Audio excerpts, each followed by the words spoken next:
ইরাকে এক নাস্তিকের জন্ম হয়েছিল। সে বলে বেড়াচ্ছিল আমি স্রষ্টায় বিশ্বাস করি না, কারণ স্রষ্টা দেখা যায় না।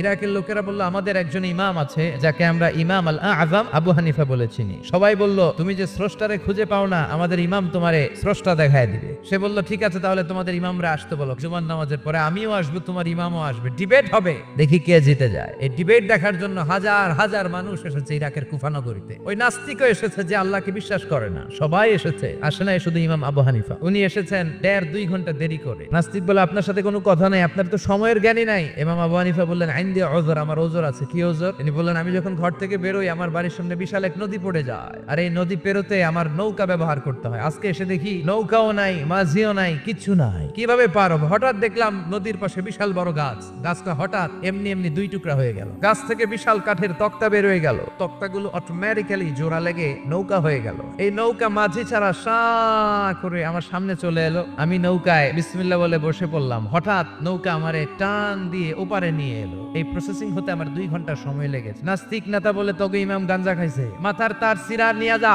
ইমাম আবু হানিফা বললেন ময়দানে আমারে গালি দিলেন কেন? নাস্তিক বলে কেমন কথা আপনি বলেন? কোন মানুষ ছাড়া, করাত ছাড়া বিশাল বড় বড় গাছ কাটা যায় নাকি? মাঝি ছাড়া পানিতে নৌকা চলে নাকি?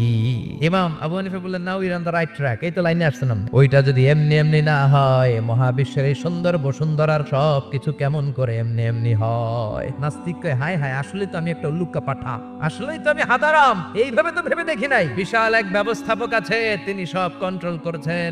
এতদিন পর্যন্ত আমি বুঝতে পারি নাই, আমারে মাফ করিয়ে দেন আর পড়িয়ে দেন লা ইলাহা ইল্লাল্লাহু মুহাম্মাদুর রাসূলুল্লাহ।